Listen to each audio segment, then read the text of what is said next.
سوال کر رہے ہیں کہ ایک مولانا صاحب بیان فرما رہے ہیں کہ صحابہ کرام رضی اللہ عنہم سے پیغمبر علیہ السلام نے زبانی یا تحریری ایسا کوئی سوال نہیں کیا کہ ایمان کے لغوی شرعی معنی بیان کیے، ایسا کہیں ثابت نہیں ہے، اور اس کے ذریعے سے ایمان سیکھا نہیں جا سکتا، اور الفاظ کی بحث کو علم سمجھنا یا الفاظ کی بحث کو ایمان سمجھنا، اس سے ایمان کا کوئی تعلق نہیں ہے، بلکہ پیغمبر علیہ السلام کے یہاں صحابہ کرام کو عملی طور پر ایمان سکھلایا جاتا تھا، نہ کہ تقریری یا تحریری طور پر۔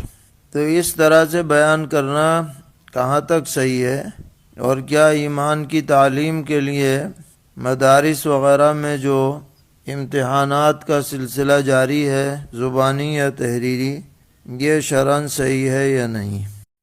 آپ مدارس میں پڑھ لیجئے ایمان کی بحث اور اس کے لغوی اور اصطلاحی معنی۔ آپ سے سوال ہوگا مدرسے میں کہ بتاؤ ایمان کسے کہتے ہیں، تو آپ قلم سے لکھ کر جواب دیں گے کاغذ پر کہ ایمان اسے کہتے ہیں لغتاً اور شرعاً، آپ اس کے جواب دے دیں گے اور آپ کو اول نمبر سے پاس کر دیا جائے گا۔ میرے نزدیک ایسا کوئی امتحان صحابہ کا ثابت نہیں ہے کہ جس میں ان سے قلم کاغذ رکھ کر یا کتاب بند کر کے ان سے سوال کیا گیا ہو کہ بتاؤ ایمان کسے کہتے ہیں۔ اور یہاں مدرسے میں ایمان یزید انقص کی بحث پڑھتے ہیں اور اس کے مستدلات اور اس کے اندر ایک دوسرے کے جو ہے بحث کو بیان کر کے سمجھتے ہیں کہ ہم ایمان میں کامیاب ہو گئے ہیں، اور ایمان کے سوال میں میرا پرچہ سوال کا بڑا اچھا بنا ہے، حالانکہ اس کو صاف لکھا ہے علماء نے کہ اس کا ایمان سے کوئی تعلق نہیں ہے۔ صاف اب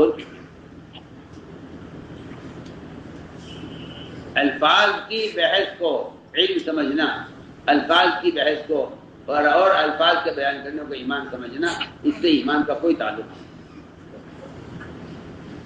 اس سے ایمان کا مجھے کوئی ثابت کر دے کہ صحابہ سے ایمان کے بارے میں سوال کیا گیا ہو اور صحابہ نے کہیں لغتاً شرعاً اصطلاحی معنی کہیں بیان کیا ہو صحابہ نے ایمان کے، کہیں ثابت نہیں۔ حضور اکرم صلی اللہ علیہ وسلم کے یہاں، آپ صلی اللہ علیہ وسلم کے یہاں صحابہ کو ایمان عمل کے ذریعے سکھلایا جاتا تھا، عملی طور پر ایمان سکھلایا جاتا تھا۔ عجیب بات ہے، ایمان عملی طور پر سکھلایا جاتا تھا اور پھر اس ایمان کا عملی امتحان ہوتا تھا، نہ تقریری امتحان ہوتا تھا نہ تحریری ہوتا تھا، کچھ نہیں۔ مدارس میں تقریری تحریری ایمان کا، میں تو بے تکلف آپ کو کہہ رہا ہوں، مدارس میں تقریری تحریری ایمان کا کوئی تعلق صحابہ کرام کے زمانے کے امتحان سے، اور قرآن کی آیات اور احادیث بتا رہی ہیں کہ کہیں ثابت نہیں ہے کہ تقریری یا تحریری امتحان کہیں ہوا ہو، کہیں ثابت نہیں۔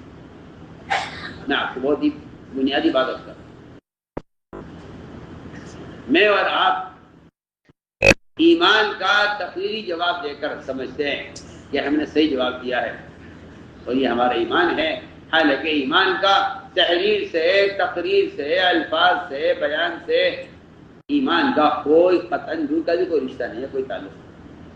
جواباً عرض ہے کہ بے شک ایمانی کیفیت کا تعلق دل سے ہے، اور اس کی تکمیل آدمی کی عملی زندگی سے ہوتی ہے، اور اس کے لیے محنت اور جد و جہد کی ضرورت پڑتی ہے، اور اپنے دل کو ٹٹولنے کی ضرورت پڑتی ہے۔ لیکن ایمان کہتے کسے ہیں؟ ایمان کے حدود کیا ہیں؟ ایمان کس چیز کا نام ہے؟ اس بارے میں سوالات بھی موجود ہیں احادیث شریفہ میں، اور قرآن پاک کی آیات سے بھی صراحتاً اور دلالتاً یہ چیزیں ثابت کی جاتی ہیں۔ تو کیفیات کا نمبر تو بعد میں آئے گا، علم کا نمبر پہلے آدمی کو پتہ تو چلے کہ ایمان ہے کیا چیز، اس کے بعد ہی تو آدمی ایمان سیکھے گا اور اس پہ عمل کرے گا۔ تو چنانچہ مشہور حدیث ہے حضرت جبرائیل علیہ السلام کی کہ انہوں نے پیغمبر علیہ السلام سے آ کر سوالات کیے مل ایمان، تو آپ نے جواب دیے تاکہ صحابہ کو پتہ چلے ایمان کہتے کسے ہیں۔ مل اسلام، اسلام کے بارے میں پوچھا تو اس کا جواب دیا، احسان کے بارے میں پوچھا تو اس کا جواب دیا۔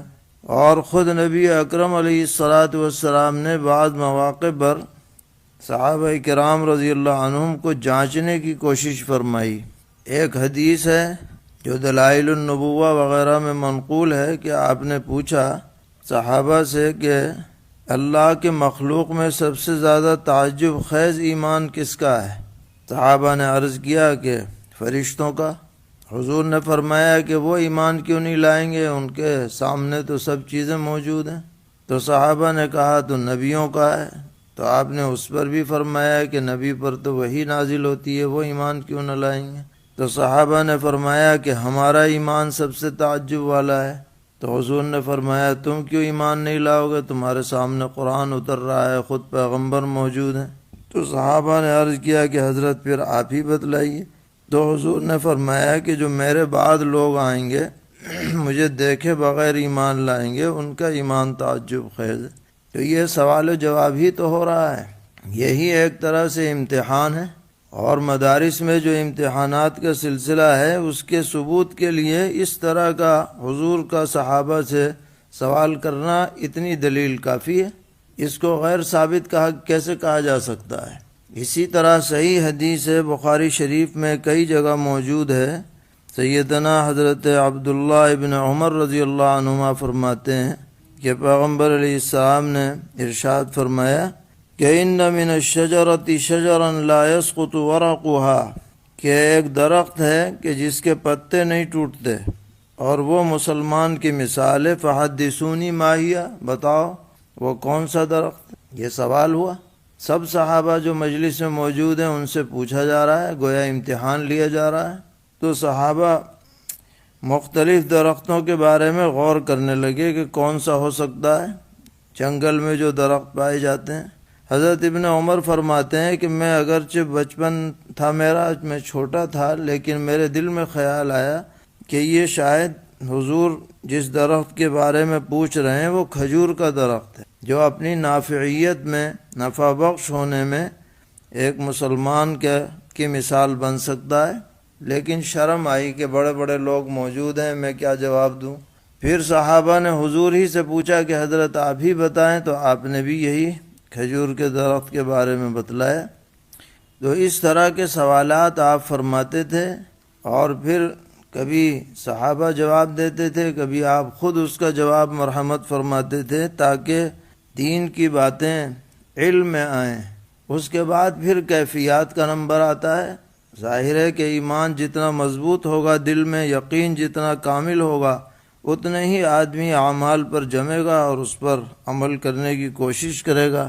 تو ایسی تعبیر بیان میں اختیار کرنا جو غلو پر مبنی ہو، خواہ مخواہ کی بحث چھیڑنے والی ہو، اور جس کی وجہ سے جو دیگر دین کی محنت کرنے والے حضرات ہیں ان کی محنتوں کی ناقدری ثابت ہوتی ہو، یہ بات ہرگز مناسب نہیں ہے، اور یہ اس طرح کی گفتگو فتنہ انگیزی کا سبب بنتی ہے۔ نہ تو ایسی باتیں بیان کرنی چاہیے، نہ ان باتوں کو نقل کرنا چاہیے۔ جو علماء نے بحثیں لکھی ہیں کتابوں میں ایمان کے سلسلے میں، وہ بنیادی بحثیں ہیں، قیمتی ہیں، امت کے لیے نفع بخش ہیں۔